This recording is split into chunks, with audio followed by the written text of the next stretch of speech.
welcome to Horror Review Sunday. Let's talk about the other movie in this two-pack I got here, The Video Dead. TerrorVision I've already reviewed, and if you've seen my top 10 of 1986, you know I really love TerrorVision. The Video Dead, not so much. So, The Video Dead. This movie, just like TerrorVision, I believe, was written off of a poster. They had a poster created already, so they looked at that and they wrote the script based on it, I think. At least that's true for TerrorVision and movies like Dolls, which is another movie I adore as well. This one is just... first up, plot synopsis. This movie is about zombies that come out of this TV once this movie starts playing on it, but the movie just seems to play itself. The TV never needs to be plugged in or anything. It just turns on, lets these zombies loose, and then mayhem ensues. And we got this family that just moved into this new house, but the parents are in Saudi Arabia, and the brother and sister have to fight off these zombies along with this other guy who used to own the TV, and he's come to help them out. And what do I have to say about this movie that I like? First up, I only like the zombie makeup on the main zombie, the one with the jacked up smile, the one that looks kind of like the one on the poster, and his like half of his face is missing, and there's that one looks the creepiest to me. So I like the look of that zombie. The blue one is atrocious. This movie is ultra low budget. I mean, this is low budget. So if you're not a fan of low budget films, you're not going to like this one because it has that quality to it in every way imaginable. Acting, the cinematography, the effects, it's all low budget stuff. This movie was written and produced and directed by one guy. So, and I like the uniqueness of it when it comes to like zombie movies. You don't usually get them like this where the zombies just come out of a TV. I guess they did that in Demons 2, but in this one, they come out of the TV, but they're also they care about the way they look. They hate looking at themselves in the mirrors. The mirrors are their weakness, like Freddy and Dream Master. They just hate mirrors. That's their weakness. They just can't let it look away. And if you trap them in a room, they freak out and they start eating each other. And they kind of run in this one, at least in one scene, and they kind of like live like they're normal at one point. They're like using household appliances and blenders and shit. They're acting like they're alive again back in their home and shit. So it's a bit of a horror comedy, but the comedy is not good in this movie, and the horror is not good in this movie. So hardly anything's really that good in this movie. But I like the spin on the genre where they're coming out of TV and they got these, they got a bit of a personality. And main theme song to the film is kind of catchy, like the one that plays during the credits and stuff. I like the theme song to the movie. I can't say the same about all the music in this film. I don't really like the score overall, but the main theme I liked. And I like the gory bits in the film. They're cheap looking, yeah, but at least there's some gory bits. You got a lot of chainsaw action towards the end. People getting sawed in half and hands getting severed. Stuff like that. There's a few little moments. Not enough, but at least there's some gore in here. But the rest is just negatives. I don't really care about this film. This is the second time I watched it, and I was hoping I would go up on this experience, but nope, about the same. The biggest problem with this movie, to me, is just the lead actor, the lead character, the characters overall. I don't like any of them, and they're so poorly portrayed. The woman who plays the sister is okay, she has moments, but the main brother, Jeff, this like 16-year-old kid, is fucking bad. I don't know where they got him. Interesting, like he's 16 in real life, and then he's like making out with a nude lady later on. So lucky him, huh? But he's so awful. Like his line delivery, like his so-called jokes every now and then, like he just delivers everything like so matter of fact. Like he's so wooden. Just it's so awful. It's like you just want to bang your head against the wall to just put yourself in agony that will distract you from the pain that the movie's causing you. It's just that bad. And it wouldn't be that hard to destroy this TV. I just find the whole concept a bit ridiculous. It's like, it's supposed to be, but like really, like how hard would it be to destroy the TV. Just get rid of it. Like, they act like it's so impossible. The guy's like, oh, I boxed it up and then I just had to ship it away, and the TV plays tricks on you, and that's how it prevents you from destroying it. It's like, well, if you were able to get it boxed up in a crate like Fluffy and Creepshow, because that's how it's delivered to this person, why can't you just take that crate and drop it off in the ocean, or go drop it off somewhere, break it, buy some dynamite, blow that fucker up? It wouldn't be that hard. Once it's in the crate, I doubt it can like mind control you any further. It's ridiculous. I mean, there's just so many ridiculous scenes in this movie. You're like, what? That's stupid. Like, it's illogical as fuck. And then the blue zombie, awful. Oh, like the makeup on him, like it's just so bad. I did not like the look of that zombie at all. And the dialogue is bad too. The jokes don't land. It's just bad humor overall. And it's mainly day shoots because the lack of budget. I guess they couldn't do a lot of night shooting, so therefore it's just all daytime, like walking through the woods, finding their shack from Friday the 13th Part 2 that they're living in, and then just it's just ugly. Like the movie, the Blu-ray transfer for this is not good. It's very, very, very grainy. And so yeah, I just wish there was more nighttime photography and a little bit more atmosphere to the movie. They try to make it feel very autumny, like it's like Halloween time. There's lots of like leaves being thrown in front of the camera and shit like that, which I like, but there's just not enough atmosphere here. And the final act of this movie is just a bore. Like, it's ridiculous and it's not funny at all. It feels like I'm watching a scene from like Brain Dead, and once you see the movie, you'll know what I'm talking about. Like, it's just, we get to this character who we're not really invested in, so you're just like, whatever, I don't care what happens. And then the ending is just whatever, like predictable. Like, before it's revealed, you know what's about to go through that door. Like, I see where this is going. Final thoughts: I think this movie needed some more money so that they could do some, night shooting, make it a little bit more eerie. Like, there's only like one scene where they come out of TV and they barely come out. They just kind of stick their head out. Like, I wanted to see more zombies coming out of TV. There should have been more zombies. There needed to be a couple more gory bits in here. There needed to be better humor in the film, and we needed a better lead actor. So when it comes to the Video Dead, unfortunately, this movie to me was just wasted time. Alright, time for a spoiler discussion. So in the opening, we get these prison escapees looking motherfuckers. They're in orange jumpsuits. They look like they just broke out of prison, and they're delivering this crate that looks like the crate from Creepshow with the TV inside.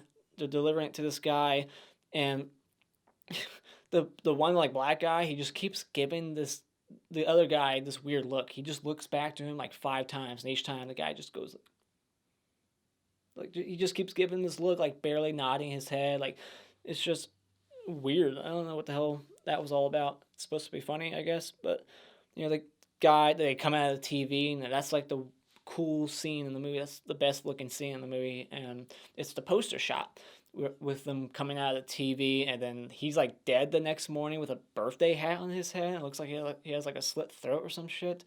I don't know, but. And then it like flashes forward 3 months, so now you're thinking throughout the rest of the movie, where the hell were these zombies for the last 3 months? Why haven't they like caused chaos throughout the city? Well, the answer is that they went into the woods and they built themselves a shack, like Jason. So that's where they've been for some fucking reason.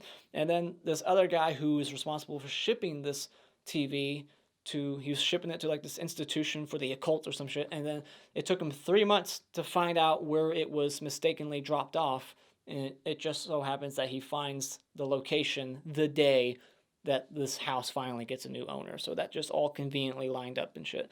And so then they're just walking around the woods looking for their dog Chocolate. Chocolate!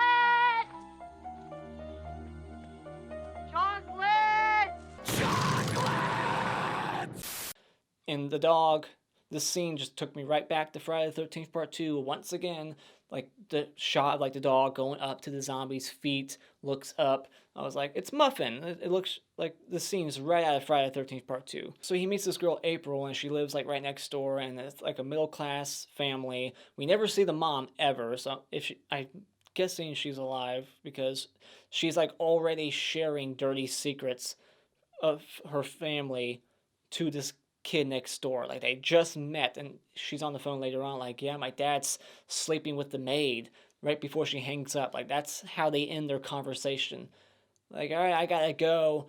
My dad's fucking the maid. Click. Like, and this middle class family has a maid. Like, they're that fucking lazy. I mean, usually rich people have maids. This is just a normal sized house.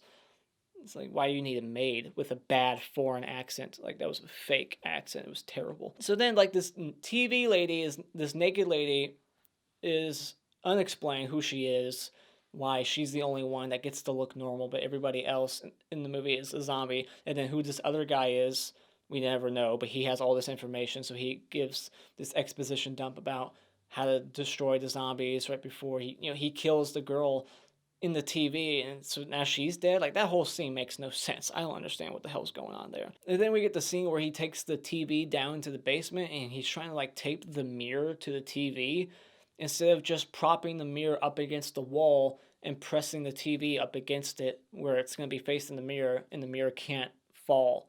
Why not just do that instead of going through the trouble of quickly trying to grab the tape as the zombies are trying to get out of the TV? Like it would be so much quicker just to put it up against the wall. So I just thought that scene was a little silly. And so 3 months later, all these zombies finally start invading other people's houses. What took them so long? I don't understand that at all. And you get the clothing iron like shoved right into the guy's head. So that was a good little gory bit. I guess destroying the brain doesn't do anything to these zombies because that zombie gets to keep walking around even though its brain is destroyed. So I guess these zombies don't really have that tropey weakness that other zombies have. And then like the one zombie, the bride one, is just waiting in a washer for the owner to come up to it for some reason. And then they put her body in the washer and they start washing her. We see her legs go in a circle. But the bride zombie, she goes up to the husband, turns his head around in a 360, and when we see his neck, it's completely normal. That makes no sense at all. Like, really, that's lazy to me. Like, you couldn't just apply quickly some makeup on the throat to make it look like his head twisted around. He's like Reagan in The Exorcist, where it just turns all the way around and nothing's wrong. And then this movie gives us a dream fake out. Yeah, you know how much I love those. And then you know how much I love this trope in horror movies. The fake out scare with like the guy sneaks up on the other guy and you're like, how the hell did he not make any noise doing that? It's bullshit. Like, we see a shot of him walking away. We hear every footstep. There's leaves on the ground. It's fall. They're stepping on twigs, leaves, crunch, crunch, crunch, crunch. And then the guy, Jeff, turns around because he's distracted, then turns back around. There's the guy who was like all the way over there. He just quickly snuck up on him just to scare him. Didn't make a single noise. That's ridiculous. And then he's like, if you ever do that to me again, I'll death and I didn't write the line down, but he's like, I'll do something. The guy's like, what? And he's like, death and destruction. Like, it's just bad dialogue. And then when they get the chainsaw, dude, this guy, Jeff, looks like he's about to like jizz in his pants when he sees that chainsaw. He's like, oh my God, chainsaw. Texas Chainsaw Massacre is my favorite horror movie of all time. I've seen it 6 times, like he's counted, and it's only 6. Dude, if it's your favorite movie of all time, you should see it a lot more than that, especially when it's 12 years old at this point. Only 6? Come on, Jeff, you can do better than that. It doesn't sound like it's your favorite. So yeah, we get to see a chainsaw, cutting this one zombie in half, which was kind of decent. And then the April, she's just dead. Like, that shocked me. I thought she was going to be in the movie a little bit longer, or that her death would be at least on screen.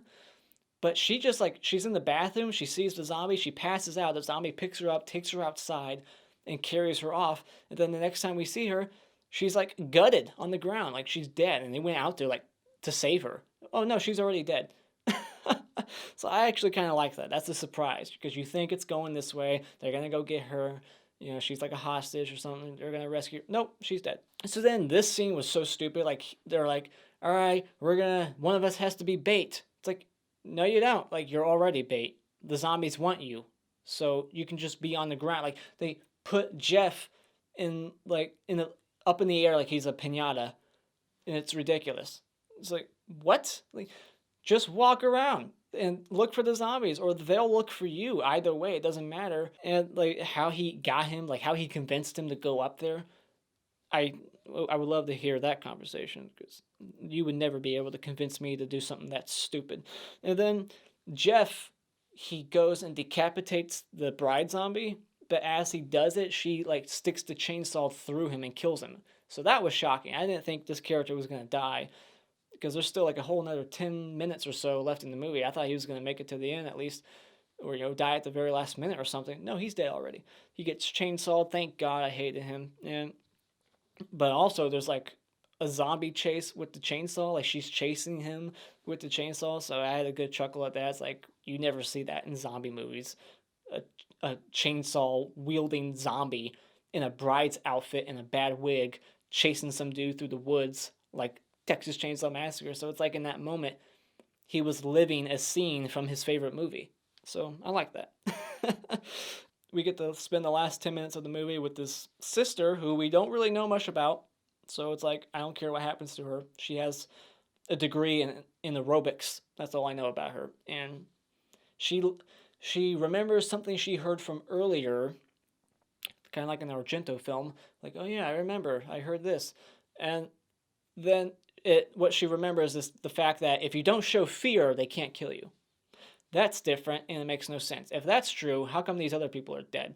Like, Jeff wasn't showing fear when he lunged at... I mean, I guess that was self-defense for the zombie, but still, like, let's talk about the other guy then. Okay, so the guy who got the arrow through him, was he showing fear when he got killed? No, he got killed from behind. So this guy standing perfectly still gets killed despite the fact that he wasn't showing fear in that moment. So that's a flaw there. That's a plot hole to me. Cause it's like that guy wasn't showing fear, he got killed. But now this girl, who still looks like she's showing fear, but they don't see it somehow. It's like, look at her face. Tell me she's not scared. That's bullshit. Bullshit! And the scenes like straight out of Dead Alive. Later on, where you got like all. That movie came out like 6 years later. But in this one, you got all the zombies at the table. She's like feeding them and shit. And then she lures them to the basement, traps them down there, has the mirror on the door so they can't escape the basement. And they just start immediately eating each other. They don't try to like think of a way to escape somehow. There's no like window down there. Most basements have windows, I think, right? I mean, mine do. But they don't try to like, these are smart zombies. Like they do a lot of smart shit in this movie. They're not idiots. When they see that guy in the tree hanging up there like a piñata, what do? They immediately grab long sticks and they start beating at him. Like, these aren't moron zombies. They know how to open doors. It's just ridiculous that they actually got stuck down there and they didn't even try for 1 second to try to escape. They just immediately resorted to eating each other, and then they're back in the TV somehow. And then she's like hospitalized. She's like in a mental institution, I guess, or keeping her there because of her crazy story. She's not stable. We gotta keep her here and sedate her and blah, blah, blah. And her parents finally get back from Saudi Arabia. They go in there and they're like, oh, we brought you a gift, sweetie. What's the gift? The TV. They give her the same TV from the house. So it's like they went to the house and they're like, let's bring this random TV to her. Like, did they not hear her story? When they're walking in there, they're talking about like, yeah, what she said was so crazy, or something of that sort. So it's like they heard her story. I'm sure in her story she talked about how the fucking TV was possessed. That's the last thing she wants, is that TV in her room. But that's exactly what they give her. The thing from her fucking nightmare of a story. Like, you're gonna give her that? That's ridiculous. It's like, Jesus Christ. But yeah, that's the end of the movie. What did you think about it? I got nothing else to say. Let me know what you thought about it in the comments below, if you actually like it or not. And as always, if you like what you've seen here, you can hit this like button and become a subscriber today just by clicking on my cartoon face in about 5 seconds. And until next time, auf Wiedersehen.